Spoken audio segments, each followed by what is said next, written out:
Para este laboratorio de química trabajaremos con el descenso crioscópico y experimentaremos con este mismo, pero a su vez debemos entender que este es perteneciente a las propiedades coligativas de las soluciones. Por definición, son aquellas propiedades físicas que presentan una solución, las cuales no dependen de la naturaleza del soluto, sino de la concentración del mismo en la solución o simplemente del número de partículas de soluto presentes en la solución. Estas propiedades son características para todas y cada una de las soluciones y no dependen tampoco de las características del solvente.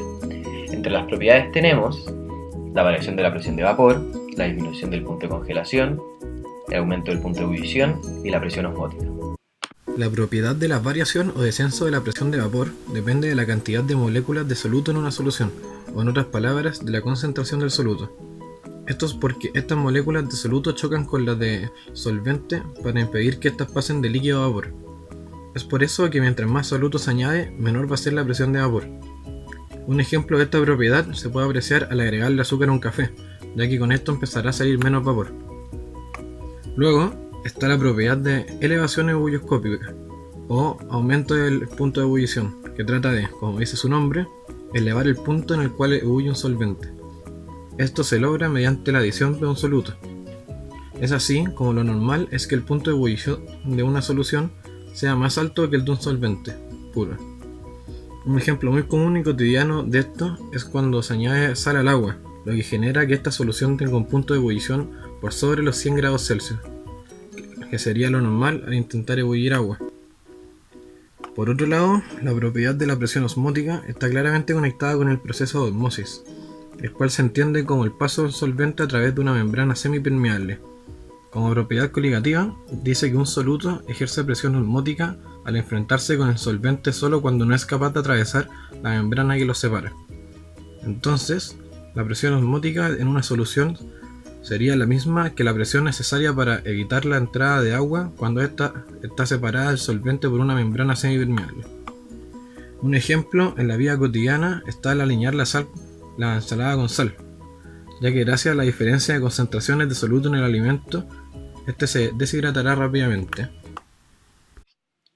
Luego de haber resumido las otras tres propiedades coligativas, podemos pasar a la principal del video, la cual vendría siendo el descenso crioscópico o la disminución del punto de congelación.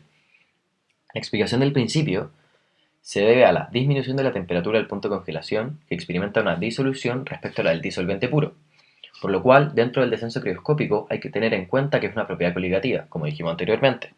Es decir, la magnitud del descenso solo depende de la naturaleza del disolvente y de la cantidad de soluto disuelta. Dicho de otra manera, cualquier soluto en la misma cantidad produce el mismo efecto. En relación a la explicación del fenómeno, la disminución crioscópica se puede explicar mediante la variación de entropía, es decir, la medida de desorden en el sistema.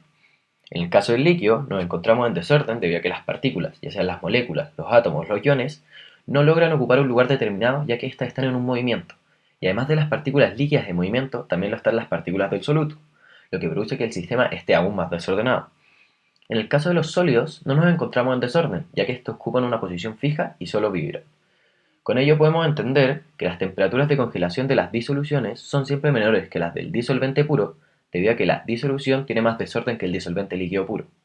Es decir, a mayor concentración de soluto, mayor desorden, mayor entropía en la disolución y por lo tanto, menor temperatura de congelación y un mayor descenso crioscópico. Para probar esta propiedad coligativa, denominada descenso crioscópico, y realizar este experimento necesitamos un vaso con agua pura, un cubo de hielo, un hilo y sal. Con la sal, el hielo se disuelve de una manera más rápida, logrando bajar la temperatura por debajo de los 0 grados Celsius.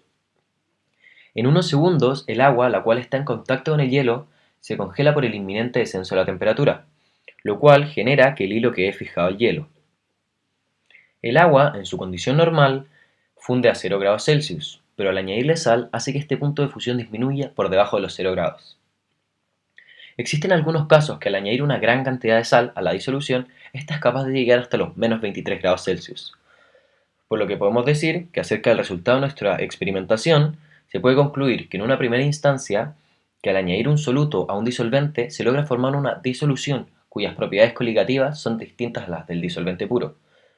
Por lo que se podría decir que en cuanto mayor sea la concentración de sal, más bajo será el punto de fusión de la disolución.